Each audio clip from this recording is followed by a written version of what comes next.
A few months ago, Apple released a phone that at first glance just didn't evoke any reaction from me. I was convinced that whoever it was made for, I wasn't one of them. It was the iPhone Air, and man, was I wrong.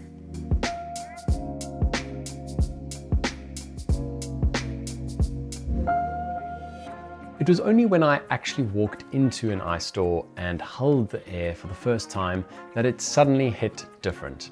And I'm going to tell you why I've just switched.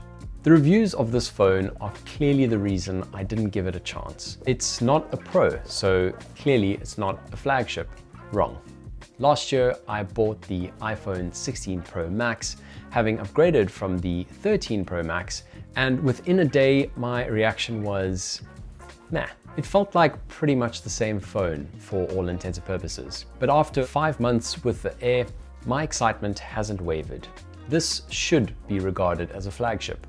Sure, maybe in a different ultra-thin category, but there is nothing short of premium about the Air, or about the experience of using the Air day to day. All right, Chad, we get it. You love the phone. But the YouTube algorithm demands a feature breakdown. Cue the unnecessary slow motion and the dramatic voice.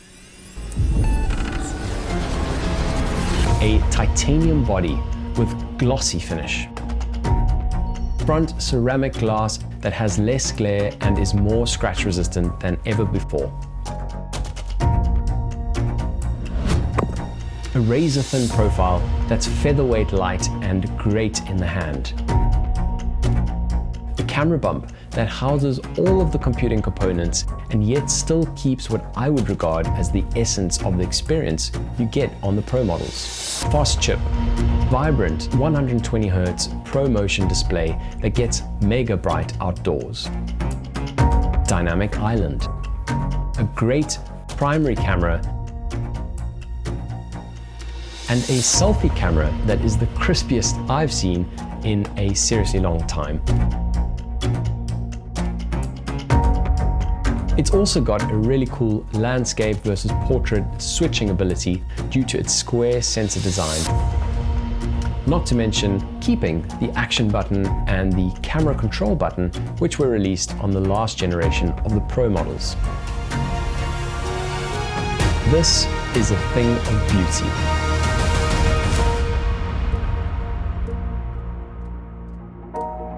Yeah, that was a little extra. Let's get back to regular programming, shall we? Maybe time to talk through the trade-offs. Yes, there are some trade-offs, and we will discuss them. But realistically speaking, if you're a Pro user, tell me the last time you used Apple Log Video. Or what percentage of your camera roll is made up of wide or telephoto lens images. Also, if you're an iPhone Max user, when was the last time you used up all your battery in a day? Now, you might have some good answer to those questions, which might adequately explain why you need the Pro. But quite frankly, I'm in a back to basics era, and strangely, moving to the iPhone Air feels like a foundational switch, like a dropping of unnecessary luggage and optimizing a life based on my needs. It's a switch from get the most capable for the 1% of the time you might need it, to get the tool that will maximize your enjoyment every single day. This might all sound a bit woo-woo, but there's something powerful about taking decisive action to shed the weight you no longer need. It's very freeing. So what are the trade-offs, and why do I think the reviews have overstated them? Battery. Apple describes this as having all-day battery life, and they're right on the mark. In the days I've had it, mixed between working from home and using on a regular weekend, I've had more than sufficient battery life. In my use case, my most intensive day of use, I've not dipped below 35% by the end of the day.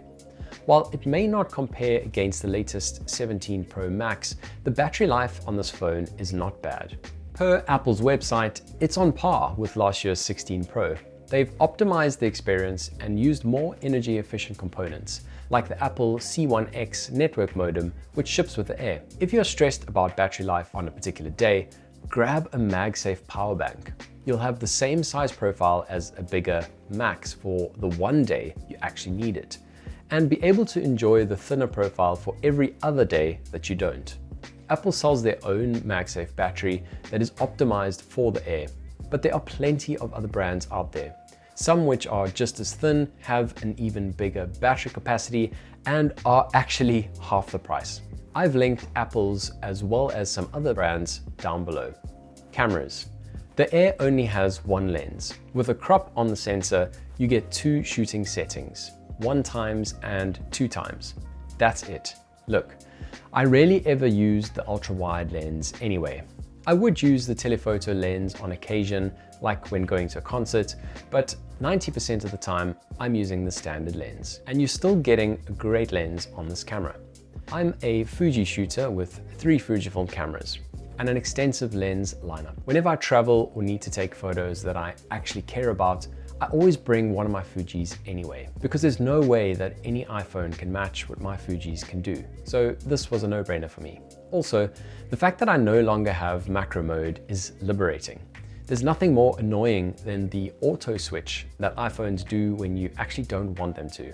I don't have to contend with that anymore. Log and recording profiles. Whilst we're talking about cameras, I'll quickly mention the loss of profiles and settings that switching to the Air will result in.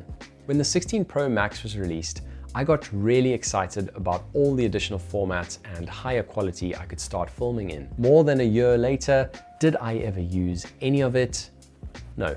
Dolby Vision up to 120 frames per second, cinematic mode, ProRes video, Apple Log 2 video.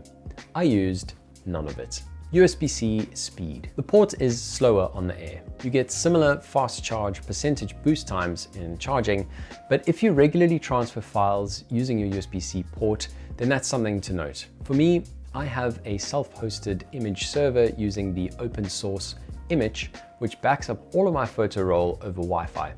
Any other time I need to transfer files to one of my Macs or iPad, I use AirDrop. So yeah, this one's not a biggie for me. Speakers. To make room for a larger profile but a thinner battery, and to facilitate the slim profile of the phone, Apple had to remove the bottom speakers. For general speakerphone use and Instagram Reels, it's perfectly fine. For watching videos in landscape, I'll admit, it's pretty jarring only having audio come out from the left side. But not a big deal for me, as I mostly use my AirPods for watching content on my commute or during flights. Volume-wise, it's way better than I thought based on reviews. In fact, it's not too far off the iPhone 13 that I have handy. Actually, let me show you.